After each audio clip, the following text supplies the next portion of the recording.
Masechet Zvachim, traité Zvachim, Daf Kafret, feuille numéro 28. Nous sommes à la feuille 27, à la dernière ligne. Gmara. Savrouha, on a pensé dire Or Aliyah qu'Aliyah Dami, que la peau de la queue est considérée comme la queue et est offerte sur l'autel. Mais alors pourquoi la Mishnah dit-elle que s'il a eu l'intention d'en manger en dehors du temps ou de l'espace imparti, le sacrifice n'est pas valable? Pourtant, il a eu une intention qui concernait ce qui est consommé par l'autel, de le consommer par l'homme. Et ce n'est pas considéré comme une intention qui rend impropre le sacrifice. Amar Shmuel répond à Mani Rabbi Eliezer. Notre Mishnah va ici comme Rabbi Eliezer d'Amar qui a dit Mechashvin me'achilat mizbeach la'achilat adam. L'intention concernant ce qui est consommé par l'autel, de le consommer par l'homme, ou me'achilat adam la'achilat mizbeach, ou concernant ce qui est consommé par l'homme, de le consommer par l'autel, est considéré comme une intention qui a un impact sur le sacrifice. Comme on a vu dans une Mishnah. Ashochet et azevar. Si on a abattu rituellement un sacrifice, l'echol d'avoir chez Indarko l'echol, avec l'intention de consommer en dehors du temps ou de l'espace imparti quelque chose qui n'était pas destiné à être consommé, l'actir d'avoir chez Indarko la tire, ou de faire brûler en dehors du temps ou de l'espace imparti quelque chose que l'on n'a pas l'habitude de faire brûler sur l'autel, caché, le sacrifice est valable, vers Rabbi Eliezer possède. Et Rabbi Eliezer dit qu'il n'est pas valable. Alors la Gemara dit qui Rabbi Eliezer. Donc comment tu as interprété notre Mishnah? Suivant l'avis de Rabbi Eliezer. Et Masefa, voyons la suite de la Mishnah.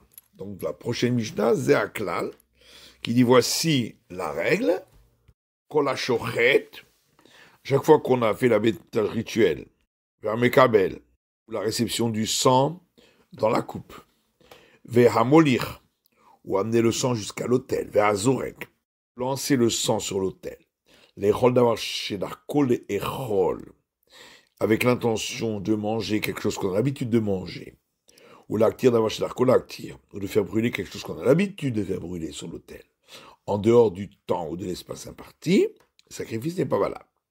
Et donc on a déduit d'avoir chez Darkol et rôle in, seulement s'il s'agit de quelque chose qu'on a l'habitude de consommer. Chez un Darkol et rôle, mais si c'est quelque chose qu'on n'a pas l'habitude de consommer, non. Atane Rabana. Donc la suite de notre Mishnah va d'après les sages. Et alors question, Reisha Rabbi Eliezer et Sefer Rabbanan, est-ce que le début de la Mishnah va comme Rabbi Eliezer et la suite comme les sages? Amar il lui a dit, ineffectivement. Ravuna Amar, Ravuna dit, Or Aliyah lav k'Aliyah Dami. La peau de la queue n'est pas considérée comme la queue, elle n'est pas offerte sur l'autel. Amar Rava Maïta Made Ravuna. Rava dit, c'est quoi la raison de Ravuna? Helbo ha'aliyah est écrit dans le Lévitique, sa graisse, la queue. Vélo or ha'aliyah. On apprend de là, seule la graisse de la queue est consumée sur l'autel et pas la peau de la queue. Afrizda Amar, Afrizda lui dit, on peut toujours dire que la peau de la queue est considérée comme la queue et est offerte sur l'autel. Et dans notre Mishnah, de quoi parlons-nous? De la queue d'un chevreau qui, elle, n'est pas offerte sur l'autel. Kulhu que Shmuel lo amré. Alors, ces deux derniers sages n'ont pas voulu donner la réponse de Shmuel. Reisha Rabbi Eliezer ve Sefer Rabbanan lo mukme. Parce que dire que le début de la Mishnah va comme Rabbi Eliezer et la suite comme les sages, il ne voulait pas expliquer ainsi la Mishnah. Que Ravuna lo amré. Les autres sages n'ont pas voulu dire comme Ravuna. Or Aliyah ke Aliyah Dame, kamash parlou. Parce que eux ils pensent que la peau de la queue est considérée comme la queue est offerte sur l'autel. Que Rafrizda maïtama lo amré. Pourquoi les autres sages n'ont pas voulu dire comme Rafrizda? Parce que d'après lui, qu'est-ce que la Mishnah veut nous apprendre? Or Aliyah ke Aliyah Dame, que la peau de la queue est considérée comme la queue. Tanina, on l'a déjà vu dans une Mishnah, qui dit Ve'elu chez Orten Kivsaran. Voici les peaux qui sont considérées comme la chair et qui reçoivent l'impureté. parce qu'elles sont considérées comme une nourriture. Or, chez Tahat Aliyah, la peau qui est sur la face interne de la queue.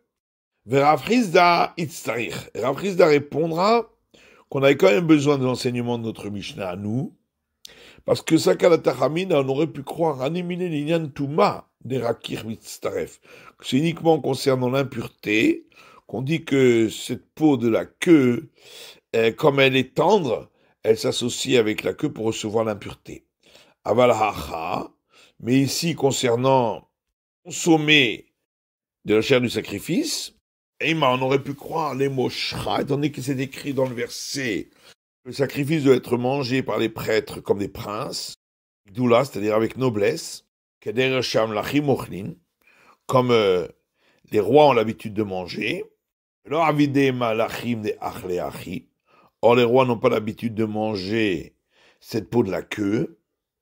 Et malo, j'aurais pu croire que là-dessus s'applique pas hein, l'intention de manger en dehors du temps ou de l'espace imparti. Moi, je parle là, c'est pourquoi on vient nous apprendre que oui, ça s'applique. Mais alors on objecte, à partir d'une braïta qui dit Shochetet Tarola, si on a fait l'abattage rituel d'un holocauste, l'actir que Zait Me'anche et Tachat Aliyah Utsim Kombo, avec l'intention de brûler le volume d'une olive de la peau qui est sur la face interne de la queue, en dehors de l'endroit imparti, pas soulven bokaret, le sacrifice n'est pas valable, et celui qui en consomme n'est pas sanctionné par le retranchement. Sismano, si c'était avec l'intention de le manger après le temps imparti, pigoul, vechayvin alav karet. Le sacrifice a le titre de pigoul, et est donc non valable, et celui qui en consomme est passible de retranchement. Elazar ben Yehuda, Ish Avelim Omer, Elazar fils de Yehuda, le sage de Avelim, dit Mishum Rabbi Yaakov, au nom de Rabbi Yaakov, Chanaya Rabbi Shimon ben Yehuda, Ish Kvaikos Omer. Et de même, Rabbi Shimon fils de Yehuda, le sage de Kvarikos, disait Mishum Rabbi Shimon, au nom de Rabbi Shimon, Echad Or Betaperasot Bemadaka, que ce soit la peau du bas des pattes d'un animal de petit bétail, ou ce soit la peau de la tête d'un veau tendre, ou que ce soit la peau de la face interne de la queue,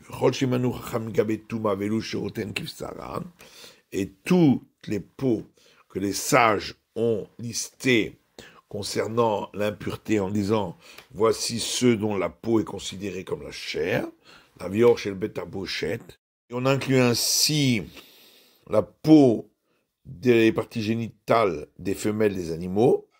Hotzim komo pasulven bokaret. L'intention de brûler en dehors de l'espace imparti, le sacrifice n'est pas valable et on n'est pas passible du retranchement. Sisbano, si c'est en dehors du temps imparti, Pigoul, le sacrifice a le titre de Pigoul, il n'est pas agréé, et celui qui le consomme est passible du retranchement. Ola hin, on voit de cette braïta, ça s'applique qu'à l'Holocauste. Aval zevachlo. Mais si c'était un autre sacrifice, cette intention n'aurait pas d'effet. D'après Ravuna, on comprend qu'on ait parlé de l'Holocauste, parce que pour un autre sacrifice, la peau de la queue n'est pas brûlée sur l'autel. Là, les Rav Hizda, mais d'après Rav Hizda qui dit que c'est 8 brûlés sur l'autel, sauf pour les chevreaux, pourquoi on a parlé spécifiquement du sacrifice de l'Holocauste? On n'avait qu'à parler de n'importe quel sacrifice. Rav Hizda te répond, je peux te dire qu'on parle de la peau de la queue d'un chevreau, qui n'est pas offert sur l'autel. Ou bien je peux aussi répondre que dans la braïta, il faut dire un sacrifice et non pas holocauste. Pasoul ven bokaret, verroulé, on a donc dit que si c'était une intention de manger en dehors de l'espace imparti, le sacrifice n'est pas valable, mais on n'est pas passible de retranchement, mais si c'était en dehors du temps imparti, alors on est également passible de retranchement. Et la Gemara demande, Minane Milé, d'où le sait-on? Amar Shmuel, Shmuel dit très activé. Il y a deux expressions dans le verset qui parle de la mauvaise intention. Maïhi, de quoi s'agit-il?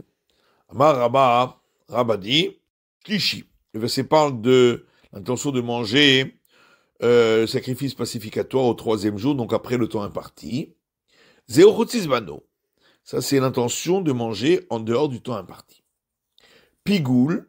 Le verset poursuit en disant le sacrifice a le statut de pigoul, il n'est pas agréé. Zéochotzim komo.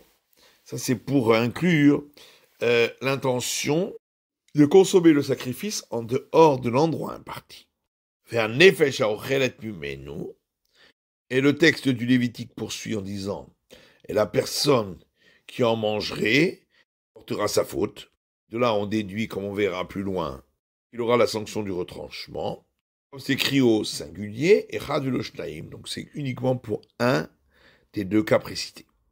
Zéochutzizmano, et donc il s'agit de l'intention de manger en dehors du temps imparti, ou le meote chutzim komo, à l'exclusion de l'intention de manger en dehors de l'endroit imparti où il n'y aura pas la sanction du retranchement. La Gemara demande Veima nefesh haochelet mimenu zéochutzim komo. Pourquoi on ne dirait pas que lorsque il est écrit la personne qui en mangerait, duquel on déduit la sanction du retranchement, zéochutzim komo, ce serait pour l'intention de manger en dehors de l'endroit imparti, ou le muter chutzizmano, pour être sûr le cas où il a pensé à manger en dehors du temps imparti, où il ne reçoit pas la sanction du retranchement. Et la Gemara répond, Mistabra, c'est plus logique de dire chutzizmano adif, l'intention de consommer en dehors du temps imparti, c'est plus sévère, pas tarbé, puisque c'est la première intention dont parle ici l'écriture. Et la Gemara poursuit en disant Rabba, au contraire, chutzim komo adif, on pourrait dire que c'est l'intention de consommer en dehors de l'endroit imparti qui est plus sévère, de samirle, parce qu'elle a été juxtaposée à la suite qui dit qu'on reçoit la sanction du retranchement.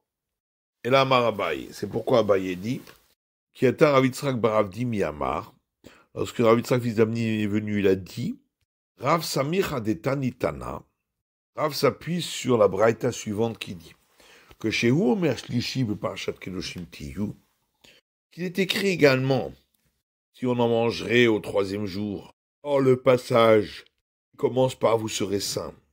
Et Tamulomar, on n'avait pas besoin de dire ça, puisque on a déjà un verset, celui qu'on a rapporté, qui dit et si il serait mangé de la chair du sacrifice pacificatoire au troisième jour, et donc, puisque ce deuxième verset, on ne peut pas l'expliquer pour l'intention de manger après le temps imparti, on expliquera qu'il parle de l'intention de manger en dehors de l'endroit imparti. Or, la Torah a exclu un cas lorsqu'elle a dit dans le verset d'après, concernant la viande qui est restée après le temps imparti, en disant Ve'ochlav avonoïsa, et celui qui en mangera portera sa faute. Et on explique qu'il s'agit de la sanction du retranchement. Et puisque c'est marqué celui qui en mangera de lui, c'est pour exclure le cas où il a eu l'intention de consommer en dehors de l'endroit imparti. Et là-dessus, la Gemara pose une question en disant Emma, pourquoi on ne dirait pas peut-être Ve'ochlav avonoïsa, que quand dans le verset d'après, il est écrit celui qui en mangera portera sa faute, zéochutzim komo. Ce serait pour le cas où on a eu l'intention de manger en dehors de l'endroit imparti. Ou miroute notar mikaret, et on viendrait exclure celui qui consomme de la viande qui est restée après le temps imparti, il ne recevrait pas la sanction du retranchement. Et on répond mistabra notar avelel ukme bekaret. C'est plus logique de dire que c'est pour celui qui a mangé après le temps imparti qu'il reçoit cette sanction de retranchement. Les migma avon et chutzizmano dedamile. Car ainsi, on pourrait déduire de ce cas-là, par similitude des termes, c'est écrit le terme faute, qui est écrit également pour lui qui a eu l'intention de manger en dehors du temps imparti, et apprendre par cette similitude des termes que ce dernier cas aussi recevrait la sanction du retranchement, des damil et bezaïn bet, car ce dernier cas lui ressemble, puisque dans les deux cas il s'agit en dehors du temps imparti, et ça s'applique également pour les sacrifices qui sont offerts sur un haut lieu, en dehors du temple, puisque là aussi il y a une règle de temps imparti. L'Agma dit Rabat, mais au contraire, on aurait plutôt dû dire que c'est pour le cas où il a eu l'intention de consommer en dehors de l'endroit imparti que l'Écriture dit qu'il recevra la sanction du retranchement, les migmar avon et chutizmano, afin de pouvoir de là déduire par similitude des termes, puisque dans les deux cas c'est écrit le terme faute, également pour celui qui a eu l'intention de consommer en dehors du temps imparti, des damélés, même kouf daletchin, car ces deux cas de l'intention en dehors de l'endroit imparti et l'intention en dehors du temps imparti se ressemblent sur 4 points, dont les premières lettres en hébreu c'est même kouf daletchin, c'est-à-dire dans les deux cas il s'agit d'une intention, et dans les cas c'est même si l'intention ne portait que sur une partie du sacrifice, et ça s'applique durant les 4 services sacrificiels concernant le sang, et dans les deux cas, le verset s'exprime en disant le 3e jour. Et là, Rabbi Yochanan, c'est pourquoi Rabbi Yochanan dit Tane Zavdi bar Lévi, Zavdi fils de Lévi, a rapporté dans une braïta, Tia Kodesh Kodesh, qu'on apprend par similitude des termes, c'est marqué dans les deux cas le terme saint, Kivacha, c'est écrit ici, et Kodesh Hashem Chidlel, il a profané ce qui est sanctifié à l'Éternel, Nichreta, et il sera passible de la sanction du retranchement, Tivatam, c'est écrit ailleurs, Saraftet Anotar Baesh, Vegomer, et tu brûleras ce qui reste après le temps imparti dans le feu, etc. Donc dans la suite du verset, c'est marqué ce terme sanctifié. Malehalan notar, de la même manière que là-bas on parle de ce qui est resté après le temps imparti. Avkan notar, ici aussi, le verset parle de ce qui est resté après le temps imparti. Et justement concernant ce sujet-là, de ce qui est resté après le temps imparti, lequel est écrit, et celui qui mange de lui portera sa faute, on vient exclure le meuterotim komo. Donc on exclut si on a eu l'intention de manger en dehors de l'espace imparti. Karet qui ne recevra pas la sanction de retranchement. Et la Gemara demande, mais qui te dit que on explique le verset long, Bechutizmano, qui parle de celui qui a eu l'intention de consommer après le temps imparti, ou Shlishi de Parashat Kedoshim Tihu, alors que le mot le 3e jour qui est écrit dans le passage qui commence par « Vous serez saints », il est Chutzim Komo pour celui qui a eu l'intention de consommer dehors de l'endroit imparti, et pour Hana, pourquoi on ne dirait pas l'inverse? Et la répond Mistabra Aricha Bechutizmano. C'est plus logique de dire que le verset long parle de celui qui a eu l'intention de consommer après le temps imparti, des gamar avon minotar. Puisqu'on apprend par la similitude des termes iniquité qui est écrit dans les deux passages, pour dire que dans le premier passage aussi, la sanction est le retranchement, et donc on cherche un cas qui ressemble à l'autre cas qui parle de la viande qui a dépassé le temps imparti, des damilé bezav, qui lui ressemble sur 2 points, Zaïn et Bet, c'est-à-dire qu'on parle dans les 2 cas du dépassement de temps, et dans les 2 cas, ça peut s'appliquer aux sacrifices qui sont offerts sur les hauts lieux à l'extérieur du temple. Et la Gemara demande à Rabba, mais bien au contraire. Aricha bechutsim komo. Pourquoi on ne dirait pas que le verset long parle de celui qui a eu l'intention de consommer en dehors de l'endroit imparti? Ou shishi dekdoshim tiu bechutzizmano. Et le mot le 3e jour, dans le passage qui commence par vous serez saint, lui parle de l'intention de manger après le temps imparti. Mishum de damilé, et parce qu'il ressemble au cas de la viande qui a dépassé le temps imparti, Samré, c'est pourquoi on l'a juxtaposé à ce dernier cas.